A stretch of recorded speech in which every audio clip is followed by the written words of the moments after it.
சட்டக்கல்லூரியை 2003 முடித்தேன். பிறகு ஒரு 6 மாத காலம் சைதாப்பேட்டை நீதிமன்றத்திலே நான் பயிற்சி எடுத்தேன்.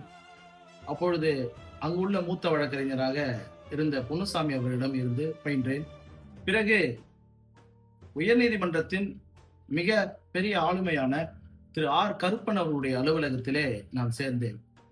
அவர் மூலமாக அவர் கையை பிடித்துக் கொண்டு MHAவில் நுழைந்தேன். அது நாள் முதல் இதுவரை MHAவுக்கும் அதனுடைய உறுப்பினர்களுக்கும் சேவை ஆற்றுகின்ற மனப்பான்மை தலைவர் திரு கருப்பன் அவர்கள் எனக்கு ஊட்டியது. எனக்கு மட்டுமல்ல, இப்பொழுது உள்ள பல தலைவர்களுக்கு கருப்பன் அவர்கள் முன்னுதாரணமாக இருந்து அவர்களை எல்லாம் வழிநடத்தி அவருடைய பட்டறையில் நாங்கள் வார்க்கப்பட்டோம்.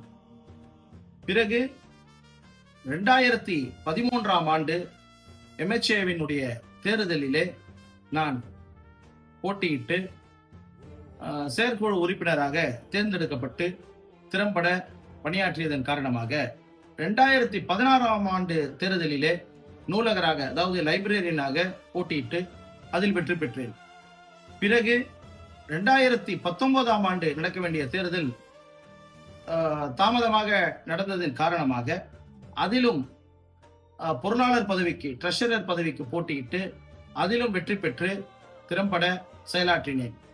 தற்பொழுது 2026 இந்த தேர்தலிலும் நான் அதே பொருளாளர் பதவிக்கு போட்டியிட்டு அனைவருடைய வாக்குகளையும் கேட்டு வருகிறேன். இதுதான் என்னுடைய MHAவின் பயணம்.